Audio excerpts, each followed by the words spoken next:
یہ ہے بہت اہم موضوع.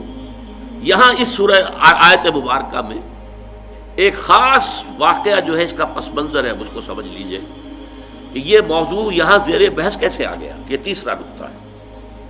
اس کو شان نزول بھی کہتے ہیں، اور در حقیقت یہ میں اس کے لیے لفظ استعمال کر رہا ہوں پس منظر. اس آیت کے پس منظر میں تحویل قبلہ کا جو واقعہ ہوا ہے وہ ہے. آپ کے علم میں ہوگا کہ حضور جب تک مکے میں رہے آپ نماز ایسے پڑھتے تھے، خانہ کعبہ کے جنوبی سمت میں کھڑے ہوتے تھے جو رکن یمانی ہے، اور دوسرا وہ رکن ہے جس میں کہ حجر اسود نصب ہے. ان دونوں کے درمیان اگر کوئی شخص کھڑا ہوگا تو اس کو کہتے ہیں استقبال القبلتین. بیک وقت خانہ کعبہ بھی سامنے ہے اور بالکل سیدھ میں بیت المقدس بھی سامنے ہے. استقبال القبلتین مکے میں رہتے ہوئے ممکن تھا، اس لیے کہ اگر آپ خانہ کعبہ کے جنوب میں کھڑے ہیں تو آپ کے سامنے کعبہ ہے اور اسی سیدھ کے اندر بیت المقدس بھی ہے. لیکن جب آپ ہجرت فرما کر تشریف لے آئے مدینہ منورہ، اب مدینہ منورہ کے جنوب میں ہے بیت اللہ خانہ کعبہ مکہ مکرمہ، اور شمال میں ہے بیت المقدس، لہذا اب استقبال القبلتین تو ممکن نہیں. اب یہ ہم نہیں جانتے، نہیں کہہ سکتے کہ آیا یہ کسی وحی خفی کی بنیاد پر ہوا، اس لیے قرآن میں کوئی وحی جلی موجود نہیں ہے، یا یہ حضور کا اپنا اجتہاد تھا جس سے کہ اللہ تعالیٰ نے پھر ریکگنائز کر لیا، اس کو منظور کر لیا. لیکن حضور نے مدینے جا کر نماز پڑھنی شروع کی بیت المقدس کی طرف رخ کر کے، شمال کی طرف، اور خانہ کعبہ پشت پر ہے. یہ چیز شاخ گزر رہی تھی ان لوگوں کو جو مکے سے چل کر آئے تھے. جتنی محبت انہیں خانہ کعبہ سے تھی اس کا ہم اندازہ نہیں کر سکتے. خود حضور جب روانہ ہوئے تھے مکے سے ہجرت کے لیے تو آپ خانہ کعبہ کے پردے پکڑ کر چمٹ کر آپ نے کہا تھا کہ اے کعبہ تجھے معلوم ہے، اے بیت اللہ تو جانتا ہے مجھے تجھ سے کتنی محبت ہے، لیکن یہاں کے لوگ مجھے یہاں نہیں رہنے دے رہے، میں یہاں سے جانے پر مجبور ہوں، کہ تجھ سے ہجرت کر کے جا رہا ہوں.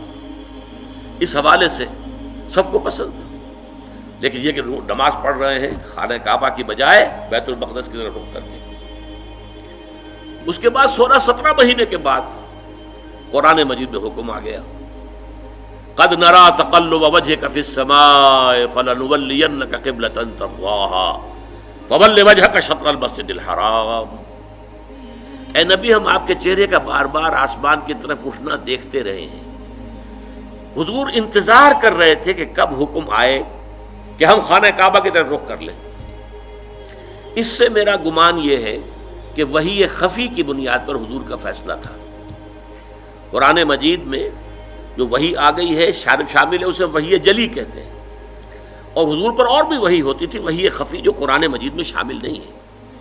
بہت سی احادیث در حقیقت وہ وحی ہی پر مبنی ہے، لیکن وہ باللفظ نہیں ہے، بالمعنی ہے، اور وہ وحی جلی نہیں ہے، وحی خفی ہے. تو یہ معلوم ہوتا ہے وحی خفی کی بنیاد پر تھا، لیکن حضور پر بھی شاخ گزر رہا تھا اور مکے والوں پر بھی شاخ گزر رہا تھا.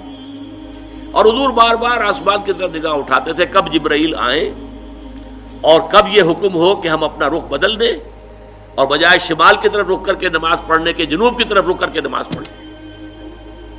تو اللہ فرماتا ہے قد نرى تقلب وجهك في السماء فلنولينك قبلة ترضاها. اے نبی ہم دیکھتے رہے ہیں آپ کے چہرے کا آسمان کی طرف بار بار اٹھنا، تو لیجئے ہم بدل دیتے ہیں، آپ کا چہرہ کر دیتے ہیں رخ خودی طرف جو آپ کو پسند ہے. فول وجهك شطر المسجد الحرام، تو اب اپنا رخ پھیر دیجئے مسجد حرام کی طرف. فیصلہ حکم آ گیا. اب یہاں نوٹ کیجئے، یہاں وہ جو مذہبی ایک خاص ذہنیت تھی جس کا میں نے پہلے ذکر کیا تھا، جن کے نزدیک ظواہر کی بہت اہمیت ہے. ہر عمل کا ایک تو ہے باطن، اس کی روح، ایک اس کا ظاہر ہے.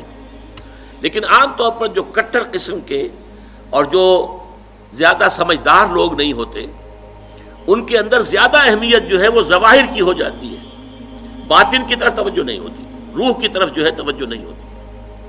تو کچھ نہ کچھ مسلمانوں میں بھی ایسے حضرات تھے، لیکن اس سے بڑھ کر یہودیوں نے ایک طوفان اٹھا دیا. پہلے تو یہودی خوش تھے، انہیں یہ احساس ہوا کہ محمد تو ہمارے کیمپ فالوور ہیں. جب ہمارے قبلے کی طرف رخ کر کے انہوں نے نماز پڑھنی شروع کی ہے، اس کا مطلب ہے کہ وہ ہی از فالوئنگ اس، تو ہمارے پیروکار ہو گئے، تو جھگڑا کائے کا ہے. لیکن اب جب آ گیا یہ کہ اپنا رخ بدل دیجئے، اب پیٹھ ہو گئی بیت المقدس کی طرف اور رخ ہو گیا خانہ کعبہ کی طرف، تو ان کے کان کھڑے ہوئے کہ یہ تو کوئی مسئلہ جو ہے کچھ اور ہے. ایک نئی امت کی تشکیل ہو رہی ہے اور ایک نئی بالکل شریعت آ رہی ہے، نئی امت جو ہے وہ وجود میں آ رہی ہے.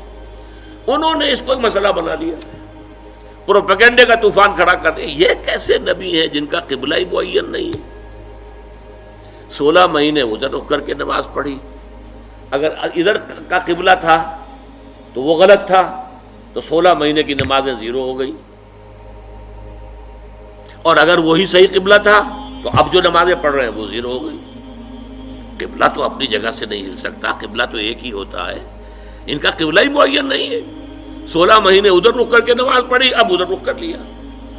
اور جیسا کہ میں نے عرض کیا، مسلمانوں میں بھی ایسے سادہ لوگ، سادہ مزاج لوگ تھے، وہ ان کے اس پروپیگنڈے سے بہت متاثر ہوئے. لہذا ایک خلش، ایک بے چینی، اگرچہ ظاہر بات ہے کہ حضور نے وحی سنائی ہے، اللہ کا حکم آیا ہے فَوَلِّ وَجْهَكَ شَطْرَ الْمَسْجِدِ الْحَرَامِ وَحَيْثُ مَا كُنتُمْ فَوَلُّوا وُجُوهَكُمْ شَطْرَهُ. نہ صرف یہ کہ اب فوراً اپنا رخ جو ہے مسجد حرام کی طرف کر دو، چنانچہ آپ کے علم میں ہوگا جو لوگ وہاں گئے ہیں، وہاں مدینے میں ایک مسجد ہے مسجد القبلتین. حضور ایک خاص قبیلے میں گئے ہوئے تھے، ظہر کی نماز کا وقت وہاں آ گیا، وہاں کوئی دعوت طعام تھی، ظہر کا وقت آ گیا تو کھڑے ہو گئے نماز پڑھنے کے لیے، صحابہ پیچھے کھڑے ہیں. اسی دوران میں، نماز کے دوران یہ آیات نازل ہوئی. حضور نے وہی قبلہ بدلا اپنا، فَوَلِّ وَجْهَكَ شَطْرَ الْمَسْجِدِ الْحَرَامِ. اب حکم الہی آنے کے بعد تو تاخیر 1 منٹ کی بھی جائز نہیں، تو فوراً آپ نے رخ بدل لیا اور تمام نمازیوں نے بھی رخ بدل لیا. اس لیے اس مسجد میں 2 طرف محرابیں بنی ہوئی ہیں. ایک محراب جو ہے وہ شمال کی طرف ہے بیت المقدس کی طرف، اور ایک محراب ہے مکے کی طرف جنوب کی جانب.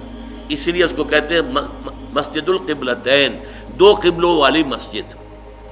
لیکن یہاں حکم یہ بھی ہے وَأَيْنَمَا تَكُونُوا فَوَجُّ، جہاں کہیں بھی تم ہو فَوَلُّوا وُجُوهَكُمْ شَطْرَهُ، اے مسلمانوں جہاں کہیں بھی ہو اپنا رخ مسجد حرام کی طرف کرو.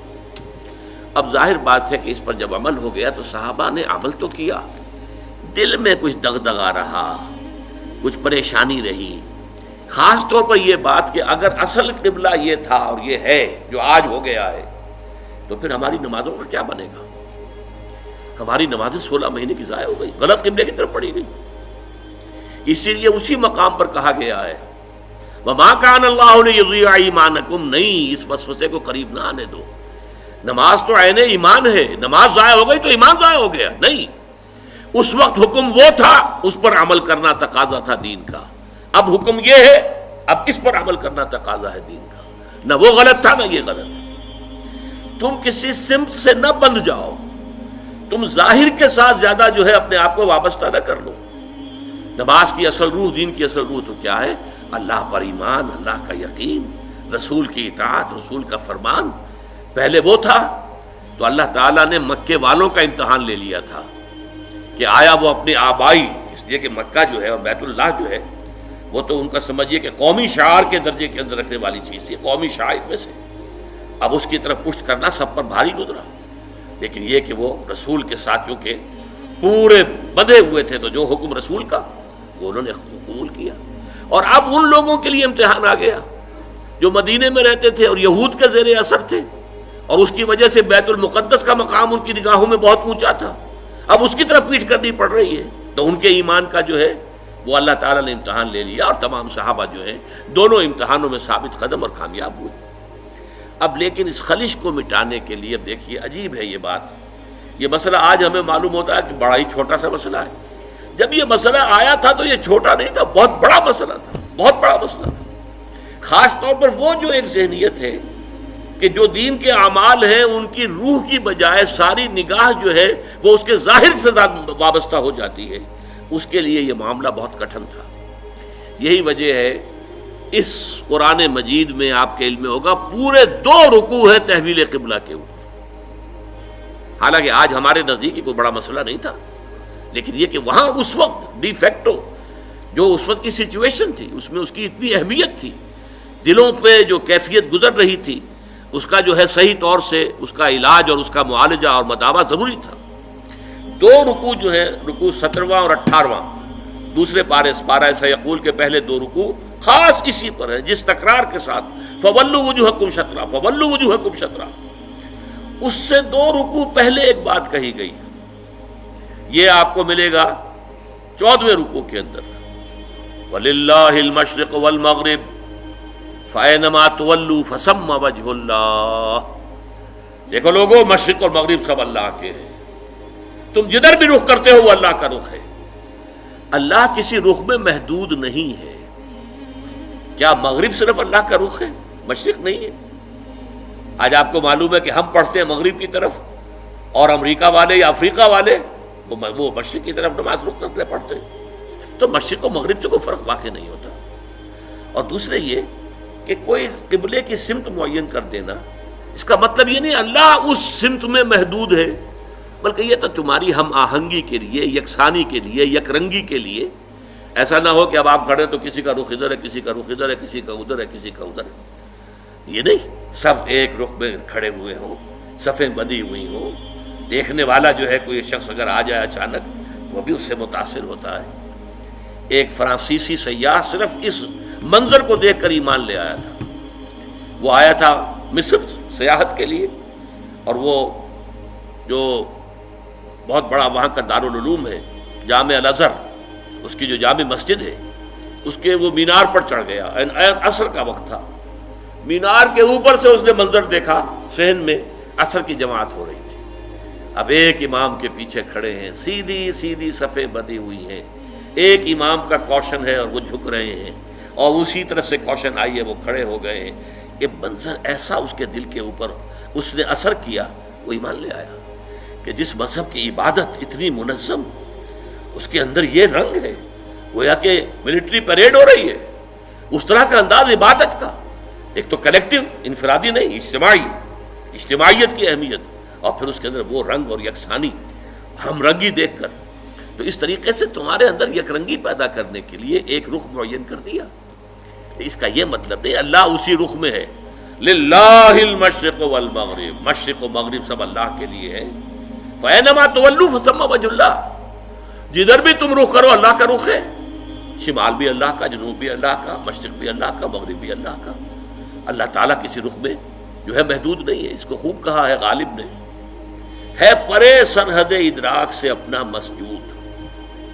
قبلے کو اہل نظر قبلہ نما کہتے ہیں، یعنی ہم جسے سجدہ کر رہے ہیں کعبے کو سجدہ نہیں کرتے ہم، چاہے وہ لوگ جو مسجد حرام میں کھڑے ہو کر وہ وہاں پر صفیں باندھے ہوئے کعبے کے گرد کھڑے ہوئے ہیں، مسجود کعبہ نہیں ہے، معاذ اللہ، مسجود صرف اللہ ہے۔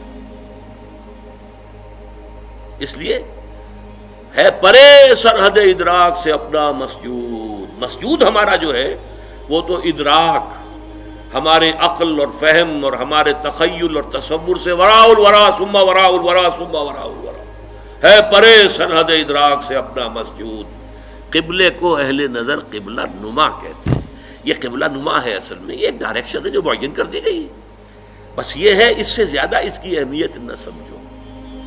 یہ بات کہہ کر پھر دو رکوعوں کے بعد وہ پورے دو رکوع آئے جس میں کہ یہ حکم تحویل قبلہ کا حکم آ گیا۔ سَيَقُولُ السُّفَهَاءُ مَا وَلَّاهُمْ مَنْ قِبْلَتِهِمُ الَّتِي كَانُوا عَلَيْهَا، اب عن قریب بہت سے ناسمجھ لوگ کہیں گے کس شے نے ان کا رخ پھیر دیا اس قبلے سے جس پر یہ رہے ہیں 16 مہینے۔ قُلْ لِلَّهِ الْمَشْرِقُ وَالْمَغْرِبُ، کہہ دیجئے اللہ کے ہیں مشرق اور مغرب، سب کے سب، تمام ڈائریکشنز، تمام سمتیں اللہ کی ہیں۔ اب دیکھیے اس کے بعد دو رکوع میں تحویل قبلہ کے احکام لانے کے بعد پھر دو رکوعوں کے بعد 19-20 نکال دیجئے، پھر 21ویں رکوع کی یہ پہلی آیت ہے۔ گویا کہ یوں سمجھیے کہ یہ جیسے میرا دھڑ ہے، دو رکوع 17-18 یہ تو میرے دھڑ کے مانند ہے کہ دو رکوع مکمل ہے تحویل قبلہ کے حکم پر، لیکن دو رکوع پہلے بھی ایک آیت آ گئی، للہ المشرق والمغرب فَأَيْنَمَا تُوَلُّوا فَثَمَّ وَجْهُ اللَّهِ۔ اس کے بعد بھی اگر کوئی خلش رہ گئی، کوئی دل کے اندر جو بے اطمینانی رہ گئی ہوگے کچھ لوگ، اب اس کے لیے آخری جس کو کہیں گے موپنگ اپ آپریشن، 2 رکوعوں کے بعد لیس البر ان تولوا وجوہکم قبل المشرق والمغرب، نیکی یہی نہیں ہے کہ تم اپنے چہرے مشرق و مغرب کی طرف